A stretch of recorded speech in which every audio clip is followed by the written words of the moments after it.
नमस्कार। न्यूज 24 बिहार झारखंड देख रहे हैं आप। मैं हूं आपके साथ सबा शाहिद शेख। केंद्र की सरकार आम बजट पेश करने जा रही, जिससे बिहार में डबल इंजन सरकार को भी काफी उम्मीदें हैं। बिहार को भी इस बजट से काफी उम्मीदें हैं। बिहार में बहार के लिए, बिहार के विकास के लिए अब इस बजट में क्या खास होने वाला है बिहार वालों के लिए, ये देखने वाली बात होगी।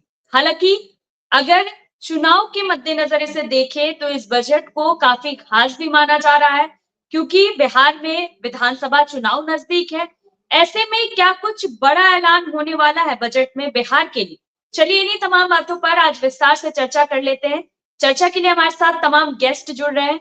हमारे साथ जुड़ रहे हैं हमारे वरिष्ठ संवाददाता सौरभ कुमार जी, राकेश पोद्दार जी प्रवक्ता बीजेपी, आरजू खान जी प्रवक्ता आरजेडी, अमित विक्रम जी प्रवक्ता जनसुराज पार्टी, मोहन कुमार जी वरिष्ठ पत्रकार। आप सभी का बहुत बहुत स्वागत है। सबसे पहले मैं राकेश पोद्दार जी का रुख करना चाहूंगी। राकेश जी, क्या खजाना खुलने वाला है बिहार वासियों के लिए? देखिए सबा जी, जी। खजाना तो बिहार सरकार और केंद्र सरकार मिलकर जो डबल इंजन की सरकार है, तो देश के प्रधानमंत्री, देश के वित्त मंत्री, उनकी चिंता रहती है बिहार के ऊपर। आपने देखा होगा लोकसभा के चुनाव में 16 बार आने का काम किया। आपके न्यूज 24 पे मिलने का भी काम किया देश के प्रधानमंत्री ने, और उनकी चिंता रही। और जब देश के प्रधानमंत्री बन गए तीसरी बार, तो बिहार 2 बार दौरा उन्होंने किया, और वित्त मंत्री ने भी बिहार आने का काम किया। तो मैं कहना चाहता हूँ 2700 करोड़ रुपया इस बजट में है बिहार के लिए विशेष रूप से, और पीछे भी 5000 करोड़ रुपया देने का काम किया भारत सरकार ने। तो इस बार बजट में है, और हमारी बिहार सरकार 2.78% जो करोड़ रुपया है उसको बढ़ाकर अब 300 करोड़ रुपया करने जा रही है। तो कहीं ना कहीं बिहार सरकार भी चिंतित है। बिहार को आगे बढ़ाने के लिए, विकसित बिहार बनाने के लिए देश के प्रधानमंत्री भी चिंतित है कि बिहार कैसे आगे बढ़े। चलिए ठीक है राकेश पोद्दार जी, फिर आपका रुख करेंगे। सीधा रुख करना चाहूंगी अमित विक्रम जी का। अमित जी, बिहार में तो बड़ा होने वाला है, बजट में बिहार के लिए लगता है कुछ खास होने वाला है। देखिए, चुनावी साल है और इसी साल बिहार में चुनाव भी होने हैं, तो निश्चित तौर पर सरकार ये चाह रही होगी कि हम बिहार के लोगों के लिए कुछ लोक लुभावन योजनाएं लाएं, कुछ लोक लुभावन बातें कहें। लेकिन इससे पहले हमें यह समीक्षा करनी चाहिए कि अब तक बिहार को एनडीए की सरकार से क्या मिला। अभी 2-3 दिन पहले पीएम मित्र टेक्सटाइल पार्क की घोषणा हुई, हजारों करोड़ का इन्वेस्टमेंट था। 7 राज्यों को पीएम मित्र टेक्सटाइल पार्क मिला, लेकिन बिहार जो कि टेक्सटाइल के क्षेत्र में भागलपुर खास करके बहुत प्रसिद्ध जगह रहा है सिल्क उद्योग के लिए, वहां एक भी टेक्सटाइल पार्क नहीं मिला। जबकि केंद्रीय टेक्सटाइल मंत्री गिरिराज सिंह जी स्वयं बिहार से सांसद है, तो केंद्रीय मंत्री रहते हुए भी बिहार को वो एक टेक्सटाइल पार्क नहीं दिलवा सके। इससे पहले पीएम सखी योजना का अनावरण हुआ कृषि विभाग के द्वारा। पीएम कृषि सखी योजना में भी बिहार जो कि एक कृषि प्रधान राज्य है, उसकी अनदेखी हो गई। पीएम कृषि सखी योजना से भी बिहार को बाहर रख दिया गया। तो एनडीए सरकार लगातार बिहार के हितों की अनदेखी करती रही। बिहार में जो उत्कृष्ट योजनाएं हैं उससे बिहार को वंचित रखा जाता है, जिससे समाज में बिहार के लोगों को रोजगार मिल सके, उनको स्वरोजगार में बढ़ावा मिल सके, ऐसे योजनाओं से बिहार को बाहर रखा जाता है। जो एक पर्यटन के क्षेत्र में बिहार पर ध्यान देने की बार बार बात होती है कि जब आपने अयोध्या को इतना विकसित किया, तो बिहार तो बौद्ध धर्म की जननी है, बिहार माता सीता की जन्मभूमि है। बिहार में कई सारे ऐसे पौराणिक महत्व के जगह हैं, चाहे वो मंदार पर्वत हो, या फिर सीताचरण मंदिर हो, या फिर जो बौद्ध के स्तूप है, वैशाली में प्रथम लोकतंत्र की जननी है, भूमि है। तो इन सब जगह को विकसित किया जाना चाहिए था। रामायण सर्किट और बौद्ध विहार सर्किट का विकास होना चाहिए था। लेकिन इस मामले में भी केंद्र सरकार बिहार की अनदेखी करती है। खेल का जब आप बजट देखेंगे, पिछला बजट, तो उसमें भी बिहार को खेल बजट में बहुत ही कम आवंटन मिला। सबसे ज्यादा आवंटन मिला किसको? गुजरात को, महाराष्ट्र को, और बिहार को बहुत ही कम आवंटन। जबकि यहाँ पे आप देखेंगे कि खेल को लेकर के जो सुविधाएं हैं न्यूनतम है। यहाँ पे स्टेडियम्स की भारी कमी है। मोइनुल हक में आपने देखा है कि किस तरीके से स्टैंड्स टूटे हुए हैं, वहां पे रणजी का मैच खेलना पड़ रहा है। तो एनडीए की सरकार लगातार बिहार की उपेक्षा करती रही है, चाहे वो उद्योग के क्षेत्र में हो, कृषि के क्षेत्र में हो, युवाओं के लिए खेलकूद के क्षेत्र में हो, या फिर पर्यटन के क्षेत्र में। तो अब तक तो उपेक्षा करते रहे ये लोग, लेकिन लोगों की जरूर उम्मीदें हैं, और एक बिहारवासी होने के नाते मुझे भी उम्मीद है कि एनडीए सरकार अपनी इन गलतियों को स्वीकार करते हुए इसे दूर करने का प्रयास। अभी तक तो उन्होंने बिहार के लिए कुछ विशेष किया नहीं है। बिहार के विशेष राज्य के दर्जे की मांग माननीय मुख्यमंत्री जी करते हैं जब वो विपक्ष में आते हैं, लेकिन जैसे ही भाजपा के साथ वो रहते हैं, विपक्ष का मतलब केंद्र सरकार से विपक्ष में आते हैं, तो जैसे ही लेकिन फिर भाजपा के साथ का गठबंधन होता है, वो विशेष राज्य के दर्जे की मांग भी भूल जाते हैं। बिहार के लिए कोई विशेष पैकेज भी नहीं मिल पा रहा है। जबकि वहीं आंध्र प्रदेश देखिए, आंध्र प्रदेश को पिछले 6 महीने में 3 लाख करोड़ की योजनाएं मिली। बिहार को क्या मिला? कुछ नहीं मिला है। पीएम मित्र पार्क से बाहर, कृषि सखी योजना से बाहर, टूरिज्म सेक्टर में लोग जो यहाँ पर एक रामायण सर्किट और बौद्ध विहार सर्किट का विकास होता है, उसमें भी कोई ध्यान नहीं दिया जा रहा है। तो हर तरीके से उपेक्षा हो रही है बिहार की। एनडीए की सरकार को चाहिए कि वो अपनी गलतियों को स्वीकारे, माफी मांगे बिहार की जनता से, और इस बजट में कम से कम बिहार के लोगों का ध्यान रखते हुए कुछ बड़ी योजनाएं, परियोजनाएं यहाँ के लोगों के लिए वो समर्पित करें। चलिए ठीक है अमित विक्रम जी, फिर आपका रुख करूंगी, सीधा रुख करना चाहूंगी मोहन कुमार जी का।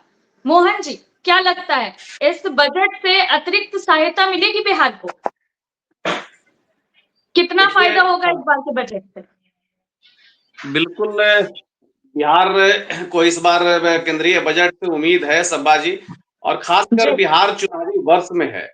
तो चुनावी वर्ष में है, और वैसे अगर कहा जाए तो डबल इंजन की सरकार है। केंद्र में भी अलायंस की सरकार है और बिहार में भी सरकार है। तो निश्चित तौर पर बिहार को इस बार खासा उम्मीद है, और हम समझते हैं कि चुनावी वर्ष होने के कारण ऐसे ही लोक लुभावन योजना पर सरकार फोकस करेगी। जैसे प्रधानमंत्री आवास योजना हो गई और महिलाओं से संबंधित योजना हो गई, इन योजनाओं का बिहार में उम्मीद है कि बजट में आएगा। दूसरा, जैसा कि अभी विक्रम जी ने बताया कि आंध्र प्रदेश पर सरकार जो है पिछले 6 महीने में, पिछले बजट में ही प्रावधान था 2 लाख करोड़ का, और बिहार को था 63,000 करोड़ का। तो निश्चित तौर पर कहीं न कहीं पिछली बार बिहार अपने आप को अनदेखी महसूस कर रहा था। तो इस बार उम्मीद है कि बिहार चुनावी वर्ष में है, तो ज्यादा चांस है कि बिहार को कुछ अच्छा खासा मिल सकता है। और तीसरी यह बात है, अगर बिहार चुनावी वर्ष में है, इसलिए केंद्र प्रायोजित जो भी योजनाएं हैं, जिसमें राज्यांश किसी योजनाओं में 50% तक हो जाता है, बिहार को इस बार उम्मीद है कि वह राज्यांश जो है केंद्र अपना राज्यांश कमेगा और केंद्र अपना जो है भागीदारी बढ़ाएगा। तो निश्चित तौर पर बिहार को कुछ लाभ होगा। और विशेष सहायता के तौर पर आप देख ही रहे हैं कि पहले भी बिहार को 5,000 करोड़ मिल चुका है। आगे भी प्रोविजन हो गया है कि 2700 करोड़ की राशि अभी मिलेगी। तो लगभग 7,500 करोड़ के आसपास विशेष सहायता राशि प्राप्त हुई है। तो निश्चित तौर पर ये आने वाला बजट जो है चुनावी वर्ष होने के कारण बिहार के लिए खासा उम्मीदजनक है, और उम्मीद करते हैं बिहार के लोग कि बिहार में जो है कई तरह की योजनाएं आएंगी, खास करके महिलाओं के लिए, खास करके प्रधानमंत्री आवास योजना गरीबों के लिए, और कृषि पर भी लोगों का जो है रुझान है कि कृषि पर भी इस बार सरकार बजट में खासा प्रावधान कर रही है। जी चलिए ठीक है मोहन कुमार जी, फिर आपका रुख करेंगे। ज्यादा जानकारी के लिए सीधा रुख करना चाहूंगी हमारे वरिष्ठ संवाददाता सौरभ जी का। सौरभ जी, क्या कुछ बड़ा होने वाला है इस बार के बजट में? जी बिल्कुल सबा, जैसे हमारे जो भी आज राजनीतिक मेहमान हैं सभी कह रहे हैं, और बिल्कुल सही बात है, क्योंकि बजट से हमेशा हर राज्य को उम्मीद होता है, इसमें कोई दो राय नहीं है। लेकिन सबसे बड़ी बात है कि बिहार के लिए ये चुनावी साल है। 2025 में बिहार में विधानसभा का चुनाव होना है, और ऐसे में जो विपक्ष है वो हमेशा आप पर ये आरोप लगा रहा है कि डबल इंजन की सरकार होने के बाद भी जो विकास होना चाहिए वो राज्य में नहीं हो रहा। तो आपको उनको भी जवाब देना है। और दूसरी जो बिहार की सबसे बड़ी और पुरानी जो मांग है, विशेष राज्य का दर्जा, निश्चित तौर पर मुख्यमंत्री नीतीश कुमार हो, आरजेडी हो, हमेशा से विशेष राज्य का दर्जे की मांग करता रहा है। इसके पहले आपने देखा होगा कि पूरी टीम जो है वो प्रधानमंत्री से मिलने गई थी और उनसे आग्रह करने गई थी कि आप विशेष राज्य का दर्जा दे। हालांकि उस समय नीतीश कुमार महागठबंधन के साथ थे, लेकिन जी नीतीश कुमार हो या फिर आरजेडी लगातार विशेष राज्य के मुद्दे की मांग हमेशा करती आ रही है। ये बात सही है कि जब मुख्यमंत्री महागठबंधन के साथ होते हैं तब ये मांग तेज हो जाती है, और जब वो एनडीए में आते हैं तो वो मांग में थोड़ी सी कमी आ जाती है। अभी अगर आप देखें जदयू के नेताओं से अगर बात करेंगे तो उनका कहना है कि भाई विशेष सहायता तो मिल ही रहा है, हम्म यानी वो भूल जाते हैं विशेष राज्य के दर्जे की मांग को। वो थोड़े समय के लिए भूल जाते हैं, कारण उन्हें पता है कि केंद्र सरकार जो है वो भी अपनी ही है, यानी एक ही गठबंधन है। बिल्कुल तो उनको पता है कि इसके खिलाफ हम सड़क पर नहीं उतर सकते हैं, आंदोलन नहीं कर सकते हैं। लेकिन हाँ, एनडीए के अंदर रह के, गठबंधन के अंदर रहकर जरूर जरूर जरूर समय समय पर जो जदयू के नेता होते हैं वो इस मांग को लेकर मुखर होते हैं कि विशेष राज्य को, बिहार को विशेष राज्य का दर्जा मिलना चाहिए। तो मुझे लगता है चुनावी साल है और काफी जी उम्मीद है बिहार की जनता को, और उनका उम्मीद पूरा होगा नहीं होगा ये तो बजट के बाद पता चलेगा। लेकिन निश्चित तौर पर मुझे लगता है कि केंद्र सरकार जरूर इस बार बिहार के लिए कुछ अलग करेगी और खास करेगी। जी चलिए ठीक है सौरभ जी, फिर आपका रुख करेंगे। आरजू खान जी भी हमारे साथ जुड़ चुके हैं, तो सीधा उनका रुख करना चाहूंगी। आरजू खान जी, क्या लगता है कुछ बड़ा होने वाला है बिहार में? बिहार में बजट में बिहार के लिए कुछ खास होगा इस बार?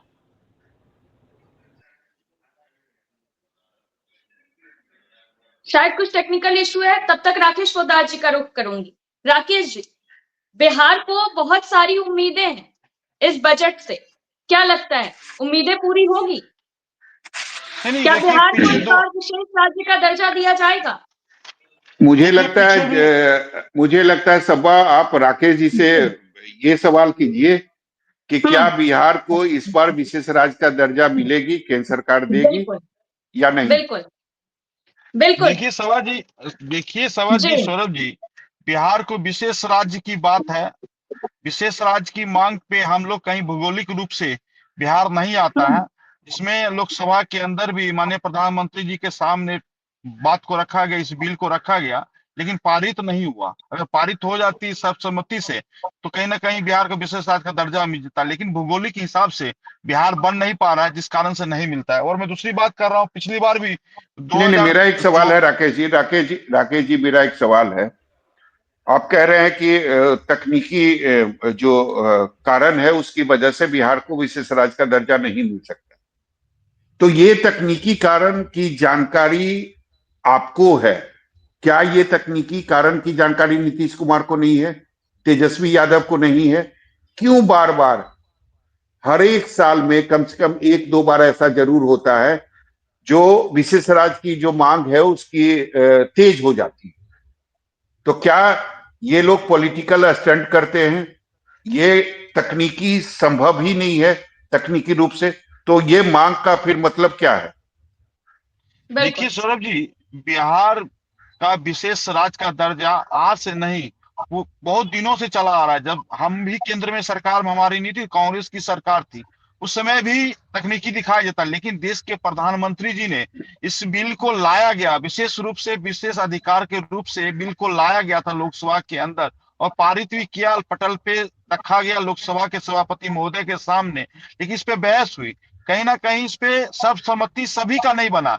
जो व्यक्ति इसमें राजनीति करते हैं, इसमें राजनीति का स्टंट है, फायदा लेना चाहते हैं। लेकिन जब सभा पटल पे रखा गया, सभा के पटल पे कहीं ना कहीं इस पे बहस हुई, बहस के माध्यम से पारित हुआ कि ये बिल पास ही नहीं हो सकता है। रही बात पिछली बार भी हम लोग 2024 और 25 में देने का काम किया बजट का, तो बजट में हम लोगों ने 58,900 करोड़ रुपया मिला था, जिसमें बिहार का 3 एक्सप्रेस का काम था, एक पावर प्लांट लगाना था जिसपे काम भागलपुर में हो रहा। बाढ़ नियंत्रण के लिए जो उत्तर भारत है, उत्तर बिहार है, उस पे भी हम लोगों ने काम किया। एक एयरपोर्ट की बात थी, उस पे भी हम लोगों ने काम किया। मेडिकल कॉलेज की थी तो दरभंगा में आप देख रहे हैं मेडिकल कॉलेज बनने के लिए तैयार है। एक स्टेडियम बनना था, वो पटना में कहीं ना कहीं बनने के लिए तैयारी में। औद्योगिक महाबोधि जो अभी हमारे भाई साहब कह रहे थे, कॉरिडोर जो काशी विश्वनाथ में बना, जहां भी बना, उसी माध्यम से महावीर बोधि कॉरिडोर बनाने का काम हम लोगों ने भी किया। नालंदा और राजगीर को पर्यटन सुविधा में भी इस पैसा को दिया गया। और मैं कहना चाहता हूं इस बार बिहार में 3 लाख करोड़ रुपया जो बजट में आने वाला है 2025 और 26 में, जिसमें बिहार के मुख्यमंत्री नीतीश कुमार, माननीय सम्राट चौधरी जी का विशेष रूप से नीचे लोगों के लिए है। शहरी क्षेत्र में महिला और स्वयं जीविका जो हमारी ग्रामीण जीविका है उनके लिए विशेष रूप से ध्यान में रखा गया है। गरीब परिवार जो छोटे परिवार से आते हैं व्यवसाय के लिए 2 लाख रुपया उनको स्वरोजगार भी दिया जाएगा 2025 और 26 के। इसमें जन कल्याण के लिए भी फिर बनाया गया, जिन्होंने कहा कि आवास योजना हो, चाहे शौचालय योजना हो, और चाहे पानी हो, जल के माध्यम से उनके घर पहुंचाने का काम किया जाएगा विशेष रूप से। शिक्षा का भी हिस्सा इस बजट में ज्यादा से ज्यादा नीतीश कुमार जी ने रखने का काम किया, वित्त मंत्री सम्राट चौधरी जी ने रखने का काम किया। और इस बार ज्यादा से फोकस हम लोग इस बार को कर रहे हैं कि सामाजिक रूप से जो आर्थिक जिसकी स्थिति खराब है उसको कैसे उठाया जाए, इसके लिए भी नीतीश कुमार जी ने इस बजट में 2025 और 26 के बजट में रखा गया। और मैं कहना चाहता हूं इस बजट में केंद्र सरकार ने 240 करोड़ रुपया अलग से एक प्रावधान किया गया है, जिसमें कटिहार को कहीं ना कहीं शहर को उसको आगे बढ़ाने का काम है। और वाल्मीकि नगर में एक पार्क है उसको बढ़ाने का काम हम लोग कर रहे हैं। और रक्सौल के ऊपर भी पैसा खर्च करने की बात चल रही है। तो कहीं ना कहीं बिहार के मुख्यमंत्री जी भी चिंतित है विकसित बिहार कैसे हो, और देश के प्रधानमंत्री और वित्त मंत्री भी चिंतित हो इस बजट में क्या हो। इस बजट में मोबाइल का जो है सस्ता हो सकता है, कपड़ा सस्ता हो सकता है। उसके बाद जो टैक्स पेयर है जहां 7.5 लाख रुपया है और महिलाओं को 10 लाख है, तो महिलाओं को 15 करने की हो सकता है कि 15 तक हो जाए। नहीं, कुछ बातें तो आपको भी पता है ना राकेश जी की बजट में जो राज्य का हिस्सा होता है वो जरूर उनको मिलता है। अगर वो सारी चीजें मिल रही है तो वो तो स्वाभाविक है ना। लेकिन चुनावी साल है, बिहार के लिए कुछ खास तो होना चाहिए। आरजू खान, आपसे मेरा सवाल। बिल्कुल। देखिए, झूठ बहुत बेहतर तरीके से बोलती है बीजेपी और बीजेपी के जो प्रवक्ता हैं। इन्होंने इतने सारे काम बता दिए लेकिन बिहार अभी भी फिसल गई। इनके लगातार डबल इंजन की सरकार में इन्होंने ये नहीं बताया, इतनी बड़ी बातें कर रहे थे, महाबोधि कॉरिडोर की बातें की, इन्होंने एक्सप्रेसवे की बातें की, इन्होंने कुछ जो है हॉस्पिटल्स की बातें की, चिकित्सा की बातें की। वो कब से हुआ है, थोड़ा इस पे भी ये जरूर प्रकाश डाल देते। ये जब महागठबंधन की सरकार थी, महाबोधि कॉरिडोर के लिए और जो बक्सर का एक्सप्रेसवे है, ये सारा चीज पहले ही ये सब तय हो चुका था। और ये जो छलावे जो है ना, जो इनके वादे हैं, वो आज तक छलावे रहते हैं। 125 लाख करोड़ के पैकेज मिले, चाहे 56,000 करोड़ के पैकेज मिले, ये सिर्फ इनके लिए है। और अभी ये बदल रहे थे कि बिहार उस पर है ही नहीं है कि जिससे मिले इनको विशिष्ट राज्य का जिसपे दर्जा मिल जाए। तो आप झुंझुना क्यों बजा रहे थे भाई? आप झुंझुना क्यों बजा रहे थे? लगातार अभी बोल रहे, पहले बोलते थे कि नीति आयोग की रिपोर्ट है, आज भी वो नीति आयोग की रिपोर्ट है। नीति आयोग की रिपोर्ट कहती है कि बिहार को विशेष पैकेज और विशेष राज्य का दर्जा भी मिलना चाहिए। आज आप ऐसे यू टर्न मार लेते हैं और कहते हैं नहीं, उस पर जो है फुलफिल तरीके से है ही नहीं है। तो साहब, आप सरकार में बैठे हुए हैं, सत्ता में बैठे हुए हैं, डबल इंजन की सरकार है, केंद्र में भी आपकी सरकार है, आप करवाते क्यों नहीं? और नीति आयोग की अगर रिपोर्ट को आप नहीं मानते हैं तो कहिए कि भारत सरकार का कोई भी डेटा झूठा है, तो आप ये भी नहीं कहिएगा। हकीकत यह है सौरभ जी कि बिहार प्रदेश के आम आवाम को क्या मिलता है, गरीब किसान को क्या मिलता है, मजदूर को क्या मिलता है, शिक्षकों को क्या मिलता है, छात्रों को क्या मिलता है। और बड़ी बड़ी कंपनियां आई कि नहीं आई, कितने उद्योग मंत्री हैं, कपड़ा मंत्री हैं, उन्होंने आज तक कुछ लगाया या नहीं लगाया? कोई उद्योग धंधे हुए या नहीं हुए? चीनी मिलें जो पुरानी थी वो चली या नहीं? जो पुरानी यूनिवर्सिटीज थी वो सुचारू रूप से चल रही है या नहीं चल रही है? या आपके डबल इंजन की सरकार में वो भी बीमार हो चुकी है? सवाल इसका है। आपके बजट जो आप हवाई पेश करते हैं, उससे न नीति आयोग की रिपोर्ट पे फर्क पड़ता है, न एनसीआरबी के रिपोर्ट पे फर्क पड़ता है, न ही ऑक्सफैम की रिपोर्ट पे कोई फर्क पड़ता है, न ही यहाँ का किसान जो बेरोजगार जो मजदूर है उसका पलायन रुकता है। अभी उसका भी डेटा आ गया, अभी भी बिहार प्रदेश सबसे ज्यादा पलायन करने वाला राज्य है। तो आप किस चीज का ढब्ब पीटे जा रहे हैं? झूठ ही अगर बोलना है तो आप आइए किसी भी चैनल पे बैठ के झूठ बोलिए, बिहार प्रदेश की जनता को आप गुमराह करिए, लेकिन किसान आज भी बेरोजगार है, मजदूर आज भी पलायन करता है। ये सवाल है, कल कारखाने आज भी नहीं है। ये सवाल है, जो एक्सप्रेसवे की बात कर रहे हैं वो आज भी जमीन पे नहीं उतरा है। ये भी सवाल है। चीनी मिल, जिसको आप लगातार विगत कई सालों से कह रहे हैं कि उसको हम शुरू करेंगे, वो आज भी नहीं शुरू हुआ। स्टेडियम हमने महलुल हक स्टेडियम दिया था, उस स्टेडियम को इस 20 साल की शासन सत्ता की सरकार में सही से आप सजो नहीं पाना, और आप नए स्टेडियम्स की बात करते हैं। अरे आप कहिए कि डबल इंजन की सरकार में नालंदा के लिए सब कुछ है, नालंदा का जिले का जो रहने वाले लोग हैं उनके लिए बहुत कुछ विशेषताएं हैं, और पूरा बिहार उससे छूता है। दिल पे हाथ रखिए और इससे कहिए कि सारी चीजें नालंदा के लिए होगी, और पूरे बिहार प्रदेश के लोग सिर्फ मूक दर्शक बन के देखेंगे और कुछ नहीं होगा। और जो भी पैकेज आएंगे, 125 लाख करोड़ के पैकेज या 56,000 करोड़ के पैकेज आएंगे, वो सिर्फ छलावा होंगे, डबल इंजन के सरकार के मंत्रियों को पॉकेट के मजबूत करने के लिए होंगे। बिहार के आम आवाम से, आम जनमानस से इसका कोई सरोकार नहीं है, क्योंकि ये कोई रिपोर्ट बताता है, ये राष्ट्रीय जनता दल का कोई एक प्रवक्ता नहीं बता रहा है। तो आप बताते रहिए, गिनाते रहिए, आपकी तो कोई उपलब्धि है नहीं जो आप उसको गिना पाए। आपकी उपलब्धि है, उसको आप बताते नहीं है कि पेपर लीक करने में आप महारत हासिल कर चुके हैं। आप शराब जो है चूहे को 35 से 40 हजार लीटर पिला देते हैं, आपकी इसमें महारत हासिल है। और जाहिर सी बात है, आप झूठ बोलने में, परसेप्शन फैलाने में आप लोग माहिर हैं, तो आपको मुबारक हो। आपका ये बजट 18 से 20 सालों से आम आवाम के मुंह पे सिर्फ एक तमाचा मारने के बराबर है और कुछ नहीं मिलता है। चलिए अमित जी, ये बताइए, जब विशेष राज्य का दर्जा मिल ही नहीं सकता है तो फिर मांग करने का मतलब क्या है? देखिए, विशेष राज्य का दर्जा यदि इनकी ही बात माना जाए कि नहीं मिल सकता है, लेकिन विशेष पैकेज तो मिल सकता है। आखिर किस नियम और किस प्रावधान के तहत पिछले 6 महीने में आंध्र प्रदेश को 3 लाख करोड़ रुपए के प्रोजेक्ट्स मिले? किस नियम और किस प्रावधान के तहत गुजरात और महाराष्ट्र जैसे राज्यों को सारे उद्योग के लिए पैसे मिल जाते हैं? किस योजना के तहत जो बड़े बड़े एक्सप्रेसवेज बनते हैं वो ज्यादा करके पश्चिमी राज्यों में बनते हैं?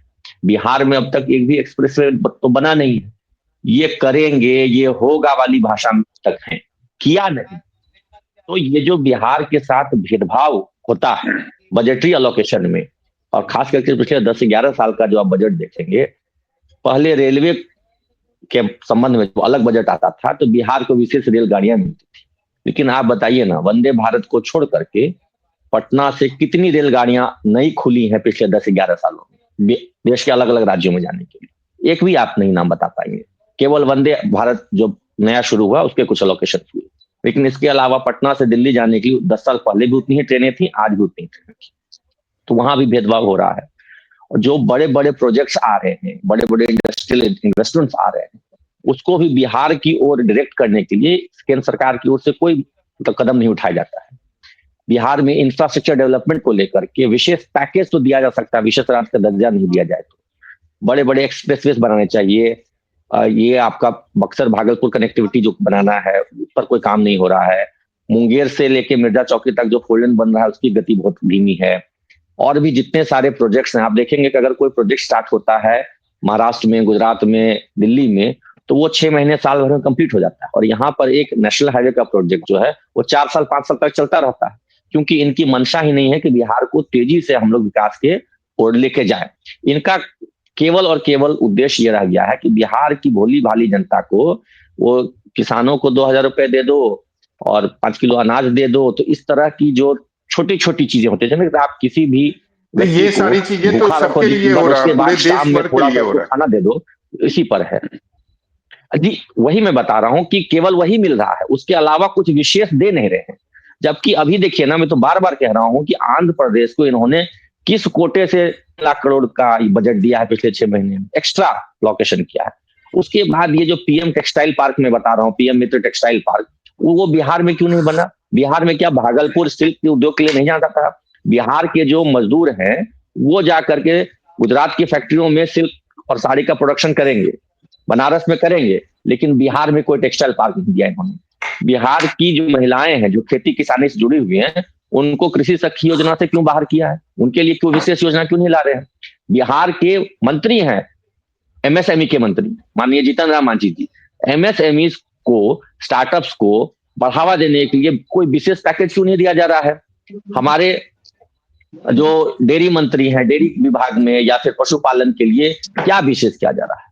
कुछ भी विशेष नहीं हो रहा है। तो बिहार के जो केंद्रीय मंत्री हैं वो अपने विभागों के लिए भी कुछ नहीं कर पा रहे हैं, और जो माननीय वित्त मंत्री महोदया है उनका तो बिहार से कोई लेना देना ही नहीं है, कोई मतलब ही नहीं है। बिहार को अगर आप देखिएगा तो जिस हिसाब से बिहार के साथ एक ऐतिहासिक नाइंसाफी हुई है, फ्रेट इक्वलाइजेशन पॉलिसी की बार बार बात उठती है कि उसकी वजह से बिहार को कितना नुकसान हुआ है। बिहार के सारे संसाधन यहाँ से सोख लिए गए, और अब कहा जाता है कि बिहार किसी क्राइटेरिया में ही फिट नहीं बैठता है। केंद्रीय मंत्री कहते हैं कि पीएम टेक्सटाइल पार्क योजना के लिए फिट नहीं है, ये कह रहे हैं विशेष राज्य दर्जे के लिए फिट नहीं है। शिवराज सिंह चौहान कहते हैं कि पीएम सखी, कृषि सखी योजना के लिए फिट नहीं है। आखिरकार बिहार फिट किस लिए है? केवल इनको थोक भाव में वोट और लोकसभा की सीट देने में एलिजिबल है क्या? उसी क्राइटेरिया को फुलफिल करता है बिहार और बिहार के लोग कि इनको केवल वोट दे करके सत्ता की गद्दी पर बिहार में और केंद्र में बैठाएं, और बिहार के लोगों को जब योजनाएं की बात आती है या बजट में एलोकेशन की बात आती है तो उसके नाम पर झुंझुना थमा दिया जाए। जिस बौद्ध सर्किट को ये विकसित करने की बात कर रहे हैं उस पर क्या काम हुआ है पिछले 1 साल में? ये बताएं। दिया हम करेंगे, कब करेंगे? आपने अगर इस बजटरी सेशन में एलोकेशन किया था तो उस पर कितना काम हुआ, ये क्यों नहीं बताते हैं? चलिए अमित जी जवाब ले लेंगे। थर्मल पावर प्लांट की बात कर रहे हैं, उस पर क्या हुआ, उसमें कहाँ तक काम हुआ, वो क्यों नहीं बता रहे हैं? तो केवल और केवल घोषणाएं करते हैं, और घोषणा भी इतनी छोटी छोटी चीजें होती हैं जिसका कि धरातल पर कोई विशेष इम्पैक्ट नहीं है। बिहार में बेरोजगारी इतनी ज्यादा है, पलायन इतना ज्यादा है, इसको तो केंद्र सरकार को एक तरह समझिए कि विशेष राज्य का दर्जा ना दे करके भी विशेष पैकेज के तौर पर इतना कुछ देना चाहिए कि यहाँ से पलायन रुक जाता, यहाँ पर रोजगार के नए नए अवसर पैदा होते। आश्चर्य की बात देखिए, रोजगार सृजन के जो महत्वपूर्ण विभाग है वो सब बिहार के मंत्रियों के। अमित जी जवाब ले लेते हैं। अमित जी जवाब ले लेते हैं। राकेश जी जवाब दीजिए। सौरभ जी, इतने सवालों का सवाल इन्होंने पूछा, उसका सवाल मैं समय दूंगा, आपके पास समय है, आप दीजिए जवाब। बिल्कुल राकेश जी, जितना इन्होंने सवाल सभा जी और सौरभ जी, जितना इन्होंने सवाल दागा 2024 के लोकसभा में जनता ने सवालों का जवाब जनता ने वोट के माध्यम से देने का काम किया। उसके बाद एक कहते हैं कि शिक्षा की बात कर लें बिहार की, चाहे प्रशासन की बात कर लें, चाहे किसी चीज की बात कर लें, उस पे 97% नीति आयोग करता कि बिहार के अंदर सुधार हुआ है। और मैं कहना चाहता हूं, इन्होंने कहा कि 17 महीने की ही सारी योजना थी, चाहे महाबोधि की कर ले, चाहे गया की कर ले, चाहे बक्सर की बात कर ले। बक्सर में गंगा के ऊपर लाइन बननी थी, पुल बनना था, आप सड़क की बात करते हैं, पहले योजनाओं के बारे में जान लेना चाहिए। चलिए ठीक है। उसके बाद मैं कहना चाहता हूं कि चाहे जो भी आप 17 महीने की बात कर रहे, तो वहां का मुखिया कौन था, केंद्र का मुखिया कौन था? मुखिया बिहार का था मुख्यमंत्री नीतीश कुमार जी के नेतृत्व में। आप 17 महीने की बात करते हैं, मुखिया आपका मुख्यमंत्री नीतीश कुमार जी हैं, आप क्यों नहीं 20 साल या 15 साल लालू जी की बात करते हैं? सिर्फ 17 महीने में तो मुखिया नीतीश कुमार थे। और बजट की बात करते हैं, हवा हवाई है भैया। जो बजट आ रहा है, मैंने थोड़ा सा संक्षेप में बताया। आपने तो बजट का प्रावधान कैसे पढ़ लिया आरजू भाई, हमको तो समझ नहीं आता। आप कहते हवा हवाई है, अभी तो आया नहीं जनता के सामने और रखा ही नहीं गया, सदन में रखा गया, तो आपको पहले ही मालूम हो गया हवा हवाई है। सुन लीजिए, सुनिए। छलावा अगर नहीं करता है भारत सरकार, मोदी की गारंटी पत्थर का लकीर होता है, जो बोलता है वो करता है, और कर श्वेत पत्र के माध्यम से न्यूज 24 के, सुन लीजिए, न्यूज 24 के एक मिनट आरजू खान बोलने दीजिए, उसके बाद आएंगे आपके पास। राकेश जी बोलिए। जो भी मोदी जी कहते हैं श्वेत पत्र के माध्यम से, सौरभ जी आपको ही दिखाने का काम किया प्रधानमंत्री ने।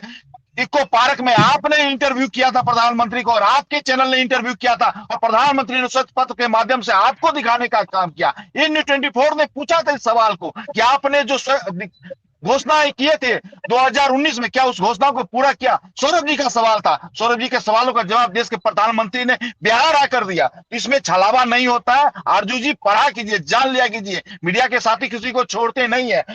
आप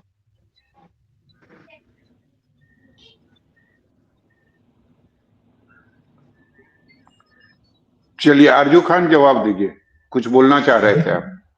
इन्होंने जितनी योजनाएं गिनाई, जो जो बातें की, क्या ये योजनाएं जो है ये अभी ये लागू करने वाले हैं, क्या ये पहले से लागू नहीं हो चुके हैं? सबसे बड़ा सवाल ये है। ये न्यूज 24 के चैनल पे आके, डिबेट में आके बैठ के इस तरीके का भ्रामक खबर फैलाते हैं। इस चीजों पे तो ये विशेष पैकेज पे हम लोग बात कर लिए थे ना, ये सारी बातें तो वही कर रहे हैं। और ये बक्सर भागलपुर वाला एक्सप्रेस वे कब इसका मामला हुआ था, थोड़ा इसको भी खंगाल लेने की जरूरत है और राकेश पोद्दार जी को बता देने की जरूरत है। मैंने महाबोधि कॉरिडोर के बारे में बताया, थर्मल पावर प्लांट के बारे में बता रहे हैं जो कि बक्सर चौसा का है। ये कब से हुआ है, थोड़ा इसको भी ये बता देते। और अभी तक 2011 में जो पैकेज था ना, जो जमीन का मुआवजा था, वो 2011 के हिसाब से वहां के किसान और मजदूरों को जिनकी जमीनें गई हैं उनको मिल रही है, और वो भी आज तक नहीं मिली है। थोड़ा इसको भी ये बता दें, इस पे ये ज्ञान जरूर डाल दें। ये बड़ी बड़ी बातें करते हैं कि पढ़ते नहीं है। अगर ये पढ़ते तो आने वाले बजट में ये पुराने बजट को नहीं घुसा देते जो कि केंद्र सरकार से मिली थी, जिसमें आधी तो देन हमारी थी। ये बक्सर भागलपुर वाला एक्सप्रेसवे हो गया, थर्मल प्लांट हो गया, बोधी महा कॉरिडोर हो गया, ये सब तो आपने रीपैकेजिंग किया था जब ये पैकेज मिला था आपको। जब बिहार प्रदेश को जब ये पैकेज मिला था, मोदी जी का पैकेज जो मिला था, उसी में तो आपने रीपैकेजिंग किया। और इस पे बैठ के हम लोग सारे लोग डिबेट में करते थे, और यही सौरभ जी थे जो मध्यस्थता कर रहे थे, बीच बचाव कर रहे थे कि ये तो पहले ही से है और हमारे पास एविडेंस है। पढ़ने का भाव आपके अंदर है और आपकी मजबूरी है कि देश के सबसे झूठे प्रधानमंत्री को आप सबसे बेहतर प्रधानमंत्री बनाते हैं। क्योंकि आज तक देश का ये इतिहास रहा है कि जो प्रधानमंत्री लाल किले पे झंडा फहराने के बाद जो बोलते थे वो देश के लोग सच मान लेते थे। लेकिन आपने skill India, develop India, make in India, startup India, bullet train, air India, सब चीजों पे तो आपने झूठ बोला। 23 देश की जो संवैधानिक संस्थाएं थी, जो सरकारी संस्थाएं थी, आपने उसको बेच खाया। आपके पास एक एयर इंडिया नहीं है, तो हमने आपका काम देखा है, आपका झूठ देखा है। किसानों की आय दुगुनी करने की बात करते थे, आप किसानों से बात नहीं करते हैं। किसान बॉर्डर पे बैठ के ठिठुर जाता है कि मैं हमको मिनिमम सपोर्ट प्राइस मिल जाए, हमारी किसान अपने फसल का लागत से उसको मिनिमम सपोर्ट प्राइस मिल जाए। उस पे देश के प्रधानमंत्री उनके रास्ते में जो है कीले ठोक देते हैं और कहते थे कि हम इनकी आय दुगनी कर देंगे। दूसरा कोई अगर किसी स्टेट में अगर कांग्रेस की सरकार है या कोई भी इंडिया गठबंधन की सरकार है तो आप उसको कहते हैं कि आप रेवड़ी बांट रहे हैं, और 98 करोड़ लोगों को रेवड़ी आप दे रहे हैं, 5 किलो राशन का मोहताज बना दिए हैं।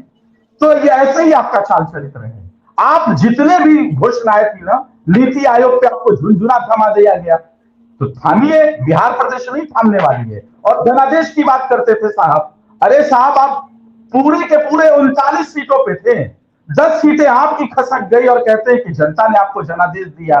62 सीटें केंद्र में खिसक गई और आप कहते हैं कि जनता ने आशीर्वाद दे दिया। अरे आप बैसाखी पे खड़े हुए हैं, चाहे वो बिहार प्रदेश हो चाहे वो फिर केंद्र का सरकार हो, आप बैसाखी पे खड़े हुए हैं। अगर दोनों तरफ से 2 बैसाखियां अगर खींच ली जाए तो आप पता चलेगा घुटनों के बल गिर जाएंगे। तो आप बड़ी बड़ी बातें करते हैं, double startup India, make in India, skill India, ये सब क्या हुआ? आप तो बुनकरों को रोजगार देने वाले थे ना, बुनकरों के हाथों में आपने तो बेरोजगारी का थाली बचा दिया। आरजू जी जवाब ले लेते हैं, आरजू जी जवाब ले लेते हैं, छोटा सा सिर्फ कुछ सेकंड का। आप तो ऐसे लोग हैं कि वैक्सीन नहीं देते हैं, सैनिटाइजर और मास्क नहीं देते हैं, उसके बदले में देश के भ्रमिक जो मतलब एक गोबर भक्त पैदा किया है ना, उनसे आप थालियां पिटवा देते हैं। तो आप तो ऐसे लोग हैं साहब, महान लोग हैं। बुलेट ट्रेन कहाँ है थोड़ा बता दीजिएगा, और डीजल पेट्रोल का दाम सस्ता क्यों नहीं है उसको भी बता दीजिएगा। आपकी Smriti Irani triple axle gas cylinder लेके घूमती थी, सड़कों पे नजर आती थी, वो आजकल दिखती नहीं, उनका पता भी बता दीजिएगा। चलिए ठीक है राकेश जी, छोटा सा जवाब। स्मृति ईरानी जी का पता करना है ना तो तेजस्वी जी से पूछ लीजिएगा स्मृति ईरानी का पता। नितिन गडकरी का पूछना है तो तेजस्वी जी से पूछ लीजिएगा। हमको मालूम है, बीफ का रेस्टोरेंट चला रही है, अपनी बेटी से बीफ का रेस्टोरेंट चला रही है। सौरभ जी हमको पता है। अरे सुनिए, इतना चिल्लाइए मत, व्याकुल नहीं होइए, व्याकुल नहीं होना है, देश चला रहे हैं, व्याकुल नहीं होना, आराम से शांति से। अगर किसी का पता पूछना है तेजस्वी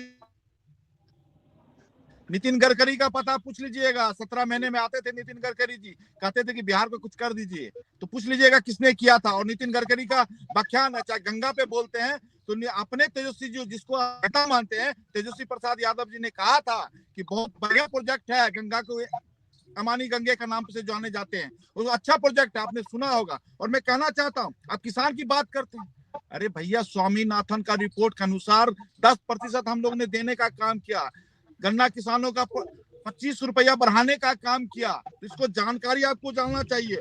और चलिए मैं आपकी बातों का अरे ये जानकारी सुब्रमण्यम स्वामी को देना चाहिए ना। सुब्रमण्यम स्वामी कहते कि उनको कुछ पता ही नहीं है, वो आपके हिसाब है ना।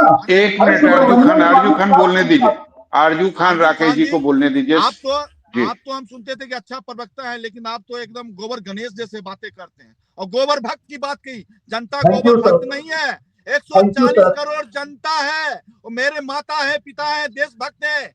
जनता को गोबर मत करिए थाली पिटवाने का, जनता है ही जनता। बिहार की जनता सत्ता से बाहर कर रखी है आप लोगों को 20-25 सालों से, सत्ता के बाद खाने की मलाई खाने के लिए तरपते रहते हैं और पश्चाताप करते रहते हैं। तो पहले सुन लीजिए, जनता गोबर नहीं है, जनता का अगर थाली पिटवाया था, जनता ने दीप जलाने का काम किया, जनता ने किया, तो गोबर भक्त मत करिए, जनता से आप माफी मांगिए। और मैं कहने की बात करता हूँ, वैक्सीन की बात, क्या तेजस्वी प्रसाद यादव वैक्सीन नहीं लगाए? लालू प्रसाद यादव जी वैक्सीन नहीं लगाए कोरोना के? सभी लोगों ने लगाने का काम किया। क्या राबड़ी जी ने वैक्सीन नहीं लगाए? हमारा वैक्सीन खराब था। राहुल गांधी चलिए राकेश लगाने का काम करते हैं। और चलिए मैं आता हूँ बजट की सत्र पे, विशेष राज्य विशेष पैकेज में क्या है, इनको तो मालूम है नहीं। मैं कहना चाहता हूँ, विशेष पैकेज होता है, जब केंद्र सरकार विशेष पैकेज देती है तो उसमें 100% विशेष पैकेज में केंद्र सरकार पैसा खर्च करती है अपने जिस प्रदेशों में होता है। अगर केंद्र सरकार की योजना होती है, प्रदेश में जाती है, तो उसमें 50% वहां की सरकार खर्च करती है, 50% केंद्र सरकार खर्च करती है। और विशेष राज्य के दर्जा होता है तो 100% केंद्र सरकार पैसे खर्च करती है। तो विशेष पैकेज जो दिया जाता है, केंद्र सरकार देती है, उसमें 90% केंद्र सरकार पैसा खर्च कर रही है, 10% वहां की सरकार खर्च कर रही है। और जो हमारी योजना है, चाहे बिहार में हो चाहे पूरे देश की बात में करना चाहता हूँ, जहां भी। और आंध्रा, या आपने तेलंगाना की बात कही, जिस समय आंध्रा और तेलंगाना को चंद्रबाबू नायडू को दिया गया था, उस समय हम लोगों को भी 5,000 करोड़ रुपया दिया गया था जब सरकार बनी थी। इसको मालूम बिहार के लोगों के लिए कुछ खास रहने वाला है ये बजट राकेश जी, क्योंकि चुनावी साल है, वोट आपको भी चाहिए, जीत आपको भी चाहिए, एनडीए की सरकार 2025 में आपको भी चाहिए। देखिए, बिहार की जनता ने लगातार आशीर्वाद दिया है। इस बार 2025 में नीतीश कुमार जी बिहार के मुख्यमंत्री भी होंगे और उनके नेतृत्व में हम लोग चुनाव भी लड़ेंगे, जनता फिर से आशीर्वाद देगी। और पेट्रोल और डीजल पे मैं आज बिफोर बताना चाहता हूं कि आने वाला समय जो अभी बजट आ रहा है, आप मार्च में देखिएगा, जो अप्रैल में जो लागू होगा, वो पेट्रोल और डीजल का रेट भी घटने जा रहा है। और जीएसटी और एसटी को उसमें कुछ रेटें जो है उसको घटाने का काम करने जा रही है। तो कहीं ना कहीं पेट्रोल और डीजल पे भी रेट घटेगा। और किसी को पता पूछना होगा, स्मृति ईरानी को आइएगा, 2 तुगलक रोड पे रहती है। चलिए ठीक है मोहन जी आपसे मेरा आखिरी सवाल, 1 मिनट आरजू खान आपके पास आएंगे। मोहन जी, आपसे मेरा ये सवाल है कि चूंकि लंबा अनुभव है आपके पास, तो आप मुझे ये बताइए या ये समझाइए हमारे दर्शकों को कि विशेष राज्य का दर्जा का जो मांग है, ये समय समय पे उठता रहा है। आप अगर 15-20 सालों से अगर आप देखें तो समय समय पे उठता है। क्या सच्चाई नीतीश कुमार को, तेजस्वी यादव को नहीं पता है कि क्राइटेरिया जो होना चाहिए वो बिहार राज्य फुलफिल नहीं करता है? उसके बावजूद अगर ये मांग होती है तो ये समझा जाए कि ये एक पॉलिटिकल स्टंट या चुनावी स्टंट है केवल? देखिए, बिल्कुल सौरभ जी, यह कहा जा सकता है, आपने पहले भी बताया कि नीतीश जी जब महागठबंधन के साथ होते हैं तो निश्चित तौर पर विशेष के दर्जे की बात प्रमुखता से रखते हैं, और जब एनडीए में आते हैं, जिसको डबल इंजन की सरकार कहा जाता है, तो वहां उनका स्वर बदल जाता है, फिर विशेष पैकेज की बात करते रहते हैं और कहते हैं केंद्र सरकार सहयोग कर ही रही है। और रही बात मानदंडों की, तो मानदंडों का तो क्राइटेरिया पब्लिक डोमेन में है, सभी लोग जानते हैं। उस पर भी कई बार जो है वक्तव्य आते रहा है प्रमुख नेताओं का भी। आप देखे होंगे, खास करके नीति आयोग के सदस्य रहे एनके सिंह जी बड़ी बेबाकी से बात को रखा था। तो कुछ मानदंडों में है। रही बात विशेष पैकेज की विशेष सहायता की, तो निश्चित तौर पर नीतीश जी ये हमेशा प्रमुखता से बात रखते रहे हैं और पब्लिक डोमेन में बातें हैं। बिहार देखिए, बिहार सौरभ जी कृषि पर डिपेंड करता है। बिहार की अर्थव्यवस्था जो है प्रमुख रूप से कृषि पर ही डिपेंड करती है। इस बजट में भी बिहार के लोगों को, आम लोगों को खास करके यह आशा है कि कृषि उत्पादन में तकनीकी सहयोग की व्यवस्था केंद्र सरकार करेगी। इस दिशा में जो है कुछ योजनाएं बनेंगी। खास करके सामाजिक संरचना की बात की जाए तो उसमें भी जो है बिहार के लोगों को अनुमान है कि इस बजट में जो है बिहार के लिए खासा व्यवस्था केंद्र सरकार करने जा रही है, ताकि सामाजिक संरचना में पेयजल हो गया, पर्यावरण हो गया, सारी चीजें जो है कौशल विकास और शिक्षा पर भी लोगों का अनुमान है कि केंद्र सरकार कुछ खास प्रयोजन लाने जा रही है। और इससे बिहार के लोगों को उम्मीद है कि कुछ खासा प्रावधान जो है इस बार बजट में होगा बिहार के लिए। विशेष राज्य की दर्जा और पैकेज की बात तो आप समझ ही रहे हैं। बिल्कुल, विशेष राज्य की जी बिल्कुल, आपने बिल्कुल सही कहा। विशेष राज्य की जो मांग है वो हमेशा से होती रही है, लेकिन अगर कुछ ऐसी क्राइटेरिया है जिसका फुलफिल बिहार नहीं कर सकता है, लेकिन दोनों जगह डबल इंजन की सरकार है। अगर केंद्र सरकार चाहे तो कुछ कर सकती है, क्योंकि अगर नहीं करती तो मुझे नहीं लगता कि बार बार ये आवाज उठती, बार बार ये मांग तेज होती। लेकिन चुनावी साल है, एक बार फिर से मांग जो है वो तेज हो गई है। फैसला केंद्र सरकार को करना है और निश्चित रूप से मुझे लगता है कि इस बार कुछ खास होगा बिहार की जनता के लिए। इस बजट में कुछ खास होगा और उसका केवल और केवल एक ही कारण है कि ये चुनावी साल। चलिए ठीक है, बहुत बहुत शुक्रिया आप सभी का हमारे साथ जुड़ने के लिए। दरअसल इस बार की बजट की बात करें तो बिहार में कुछ खास होने वाला है, बिहार के लिए कुछ खास होने वाला है, इस बात की चर्चाएं तेज है, क्योंकि इस साल के मद्देनजर अगर देखा जाए तो ये साल चुनावी साल है। ऐसे में कहा जा रहा है कि कुछ बड़ा ऐलान हो सकता है। हालांकि इस बार के बजट में बिहार के लिए क्या कुछ खास होने वाला है, ये तो आने वाले वक्त में पता चलेगा। फिलहाल के लिए इतना ही। देखते रहिए न्यूज़ 24 बिहार झारखंड। अगर आपको ये डिबेट अच्छी लगी तो इसे लाइक और शेयर जरूर करें। आप अपनी राय हमें कमेंट करके भी जरूर बताएं और हमारे चैनल को सब्सक्राइब करना ना भूलें। नमस्कार।